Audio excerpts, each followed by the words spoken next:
வணக்கம் எல்லாருக்கும்.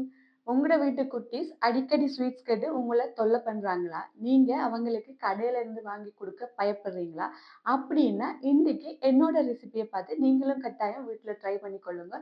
சூப்பரான ஆரோக்கியமான ஸ்வீட் ரெசிபியோட வந்திருக்கேன். உங்களுக்கும் பிடிக்கும், உங்களோட குட்டீஸுக்கும் பிடிக்கும். மறக்காம என்னோட ரெசிபிய பார்த்து ட்ரை பண்ணுங்க. அதுக்கு முதல் என்னோட சேனல சப்ஸ்கிரைப் பண்ணலைன்னா, மறக்காம சேனல சப்ஸ்கிரைப் பண்ணுங்க. வாங்க வீடியோக்குள்ள போகலாம். இப்ப நான் 500 கிராம் அளவு கேரட் எடுத்து வச்சிருக்கிறேன். இத சீவி குட்டி குட்டியா கட் பண்ணி வேக வைக்க வேணும். இப்ப நான் 500 கிராம் கேரட்ட கட் பண்ணி வச்சிருக்கிறேன். குட்டி குட்டியா கட் பண்ண தேவையில்ல. இந்த மாதிரி ஓரளவு கட் பண்ணிட்டு, இத நான் வேக வைக்க போறேன். தேவையான அளவு தண்ணி ஊத்தி ஹை ஃப்ளேம்ல விட்டு அவிய வைக்க போறேன். கேரட் நல்லா வெந்து ரொம்ப சாஃப்டாகி வரணும். இந்த மாதிரி ஒரு சின்னதாக கேரட் துண்டு எடுத்து செக் பண்ணி பார்த்து கொள்ளுங்க வெந்துட்டு தாண்டு. வெந்ததுக்கு அப்புறம் கேரட்டை அப்படியே கொஞ்ச நேரம் ஆற விட்டு கொள்ளுங்க. ஆறினதுக்கு அப்புறம் இதை அரைச்சி எடுத்துக்கொள்ளணும். எனக்கு கொஞ்சம் தண்ணி இருக்கிறபடியா நான் அதை அப்படியே சேர்த்துக்கொள்கிறேன். உங்களுக்கு கூடவா தண்ணி இருந்துச்சுன்னா அதை வெளியே எடுத்துட்டு சேர்த்துக்கொள்ளுங்க. அரை கப் சுகர் ஆட் பண்ணிக்கிறேன். 3 டேபிள் ஸ்பூன் கார்ன்ஃப்ளவர் மாவு ஆட் பண்ணிக்கிறேன்.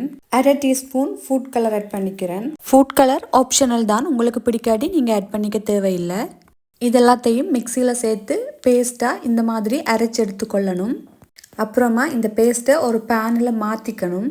அப்புறமா அடுப்பை ஆன் பண்ணி மீடியம் ஃப்ளேமில் விட்டுட்டு கட்டி பிடிக்காத மாதிரி இந்த மாதிரி கிளறி விட்டுட்டே இருக்கணும். இந்த ஸ்டேஜில் எசன்ஸ் சேர்த்துக்கலாம். நான் அரை டீஸ்பூன் வெனிலா எசன்ஸ் சேர்த்துக்கிறேன். இதுவும் ஆப்ஷனல் தான், உங்களுக்கு பிடிக்காட்டி நீங்கள் சேர்த்துக்க தேவையில்லை. எசன்ஸ் சேர்த்ததுக்கு அப்புறமும் கைவிடாமல் நீங்கள் கிளறிட்டே இருக்கணும். இந்த மாதிரி அல்வா பதத்துக்கு வர்ற வரைக்கும் நீங்கள் கிளறிட்டு இருக்க வேணும். கார்ன்ஃப்ளவர் மாவு சேர்த்துருக்கிறபடியாக இது குயிக்காகவே இந்த மாதிரி கட்டி ஆயிடும். இந்த ஸ்டேஜ் வந்ததும் அடுப்பை ஆஃப் பண்ணி இதை ஆற விட வேணும். நல்லா சூடாறினதுக்கு அப்புறம் இந்த மாதிரி குழிக்கரண்டி வச்சு ரவுண்ட் ஷேப்பில் நான் பிடிச்சிக்க போகிறேன். என்னத்துக்காக இந்த குழிக்கரண்டி யூஸ் பண்ணுறேன்டா எல்லா ஸ்வீட்ஸுமே ஒரே சைஸில் வரணுமென்றதுக்காக.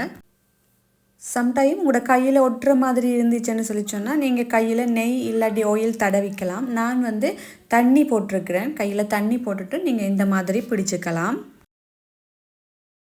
ரவுண்ட் ஷேப்பில் எடுத்ததுக்கப்புறம் கொஞ்சமாக டப் பண்ணி இன்னொரு தட்டில் மாற்றிக்கிறேன். இதே போல் மீதமாக இருக்கிற எல்லா மாவையும் ரவுண்ட் ஷேப்புக்கு மாற்றினதுக்கப்புறம் டப் பண்ணி தட்டுக்கு மாற்றிக்கிறேன்.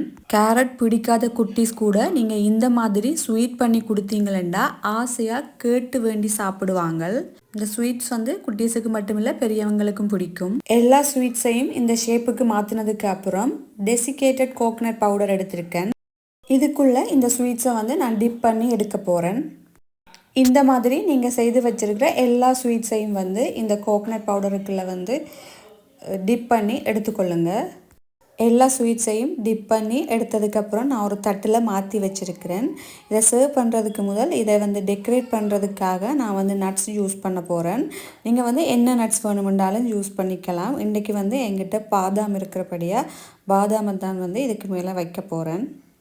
இந்த மாதிரி டெக்கரேட் பண்ணி முடிச்சுட்டு சர்வ் பண்ணினீங்கன்னு சொன்னால் இந்த ஸ்வீட்ஸ் நாக்கில் வச்சோன்னே கரைஞ்சி போயிடும். அவ்வளவு ஸ்வீட்டாகவும் சாஃப்டாகவும் இருக்கும். குழந்தைகளுக்கு மட்டுமில்லை பெரியவங்களுக்கும் பிடிக்கும். இங்கே பாருங்கள், இந்த ஸ்பூனில் எடுக்கிறப்போ இந்த ஸ்வீட்ஸ் எவ்வளோ சாஃப்டாக இருக்குன்னு சொல்லி. சாஃப்டாக மட்டுமில்லை குட்டீஸை அட்ராக்ட் பண்ணுற மாதிரி அழகாகவும் இருக்குது இந்த ஸ்வீட்ஸ்.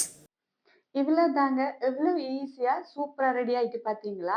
இந்த ரெசிபி உங்களுக்கும் பிடிக்கும்னு நம்புறேன். உங்களுக்கு பிடிச்சிருந்தா நீங்க கட்டாயம் வீட்ல ட்ரை பண்ணி பார்த்து எப்படி வந்ததுன்னு சொல்லி என்னோட வீடியோக்கு கீழ கமெண்ட் பண்ணுங்க.